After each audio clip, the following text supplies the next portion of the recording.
Assalamualaikum warahmatullahi wabarakatuh. Nama saya Dwi Meri Nintian Putri, NIM E 2019-3110. Nah, saya di sini akan menanggapi video yang diberikan Bapak dosen Dr. Abdul Wadud Nafis, LC/MEI, yang berjudul tentang perekonomian dua sektor atau ekonomi tertutup tanpa kebijakan pemerintah. Nah, perekonomian dua sektor di sini merupakan perekonomian yang terdiri dari sektor rumah tangga dan perusahaan. Ekonomi ini merupakan bentuk yang paling sederhana dari analisis makroekonomi mengenai penentuan tingkat kegiatan ekonomi suatu negara. Nah, dalam diagram aliran perekonomian dua sektor terdapat yang namanya produsen dan rumah tangga konsumen. Nah, jika rumah tangga produsen menjual barang dan jasa pada rumah tangga konsumen, maka rumah tangga produsen tersebut mendapatkan imbalan atau uang dari penjual tersebut. Dan sebaliknya, bisa saja rumah tangga konsumen menyewakan tanah, tenaga kerja, dan modal kepada rumah tangga produsen. Nah, otomatis rumah tangga konsumen tersebut mendapatkan upah dari rumah tangga produsen. Nah, yang selanjutnya yaitu aliran pendapatan dalam perekonomian dua sektor. Nah, di sini yang pertama yaitu sektor perusahaan menggunakan faktor-faktor produksi yang dimiliki rumah tangga. Yang kedua, sebagian besar pendapatannya yang diterima rumah tangga akan digunakan untuk konsumsi, yaitu seperti membeli barang dan jasa yang dihasilkan oleh sektor perusahaan. Nah, yang selanjutnya yaitu sisa pendapatan rumah tangga yang tidak digunakan untuk konsumsi akan ditabung dalam institusi-institusi keuangan. Nah, yang terakhir yaitu pengusaha yang ingin melakukan investasi akan meminjam tabungan rumah tangga yang dikumpulkan oleh institusi-institusi keuangan. Poin selanjutnya yaitu hubungan antara konsumsi dan pendapatan. Pendapatan rumah tangga adalah faktor terpenting untuk menentukan tingkat pengeluaran. Kemudian yaitu dalam ekonomi dua sektor itu terdapat dua kecenderungan. Yang pertama yaitu mengkonsumsi marginal. Yang kedua, kecondongan menabung rata-rata. Nah, pengertian kecondongan mengonsumsi marginal artinya mereka itu kecenderungan konsumsi terus bertambah, merupakan perbandingan di antara kecondongan mengonsumsi marginal.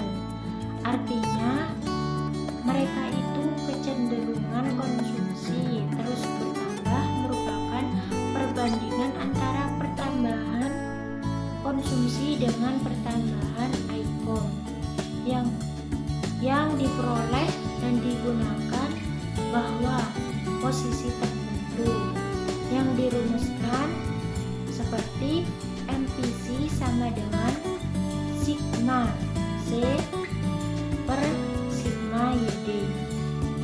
Dan yang kedua yaitu kecondongan menabung rata-rata yang menunjukkan perbandingan di antara tabungan dengan pendapatan disposable, yaitu dirumuskan APS sama dengan S per YD. Poin selanjutnya yaitu fungsi konsumsi dan tabungan. Nah, fungsi konsumsi yaitu suatu fungsi yang menggambarkan sifat hubungan antara tingkat konsumsi rumah tangga dan perekonomian dengan pendapatan nasional pendapatan disposable. Fungsi dirumuskan seperti C sama dengan A ditambah BY, C sama dengan A ditambah BYD, di mana yang A konsumsi rumah tangga saat pendapatan nasional dan yang B MPC. Yang selanjutnya yaitu fungsi tabungan. Fungsi tabungan yaitu suatu fungsi yang menunjukkan sifat hubungan antara tingkat hubungan rumah tangga dalam perekonomian dengan pendapatan nasional atau pendapatan disposable. Fungsi tabungan dirumuskan seperti S sama dengan min A ditambah buka kurung 1 min B tutup kurung Y. Dan yang kedua yaitu S sama dengan min A ditambah buka kurung 1 dikurangi B tutup kurung YD. Poin selanjutnya yaitu pengertian investasi dan fungsi investasi. Investasi di sini sering dikenal dengan nama penanaman modal. Investasi merupakan komponen kedua yang menentukan pengeluaran agregat. Investasi merupakan pengeluaran atau pembelanjaan penanaman modal atau perusahaan untuk menambah kemampuan memproduksi barang dan jasa yang tersedia dalam perekonomian.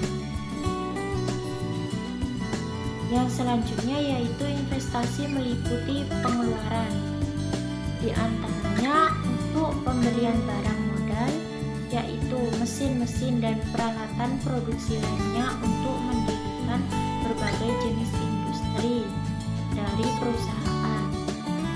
Yang kedua yaitu pergantian barang modal yang telah didepresiasikan. Dan yang ketiga yaitu pengeluaran untuk bangunan kantor, barang-barang yang terjual. Jumlah investasi tersebut disebut investasi bruto, sedangkan investasi neto didapatkan dari investasi bruto dikurangi depresiasi. Dan poin selanjutnya yaitu faktor penentuan investasi. Yang pertama, tingkat keuntungan yang diramalkan akan diperoleh. Yang selanjutnya yaitu suku bunga. Kemudian ramalan mengenai keadaan ekonomi di masa depan dan kemajuan teknologi. Kemudian tingkat pendapatan nasional dan perubahannya. Dan yang terakhir yaitu keuntungan yang diperoleh perusahaan-perusahaan. Selanjutnya yaitu poin terakhir, yaitu fungsi investasi. Fungsi investasi merupakan fungsi yang menunjukkan hubungan antara tingkat investasi dan tingkat pendapatan. Nah, poin selanjutnya yaitu poin yang terakhir, yaitu fungsi investasi. Fungsi investasi merupakan fungsi yang menunjukkan hubungan antara tingkat investasi dan tingkatan pendapatan nasional perusahaan. Nah, fungsi investasi. Nah, fungsi investasi dibedakan menjadi dua, yaitu fungsi investasi otonomi dan fungsi investasi terpengaruh. Nah, fungsi investasi otonomi merupakan investasi yang besarnya tetap atau jenis investasi yang tidak terpengaruh dengan besarnya pendapatan. Yang kedua yaitu investasi terpengaruh. Investasi terpengaruh merupakan besarnya pendapatan nasionalnya. Jadi pendapatan nasionalnya, maka semakin tinggi investasinya. Nah, keseimbangan perekonomian negara dalam perekonomian dua sektor keseimbangan negara tercapai apabila ketika pendapatan nasional sama dengan konsumsi dan investasi, yang dirumuskan seperti V sama dengan C ditambah I. Kemudian investasi sama dengan tabungan, yang dirumuskan seperti I sama dengan S. Sekian dari saya, kurang lebihnya mohon maaf. Wassalamualaikum warahmatullahi wabarakatuh.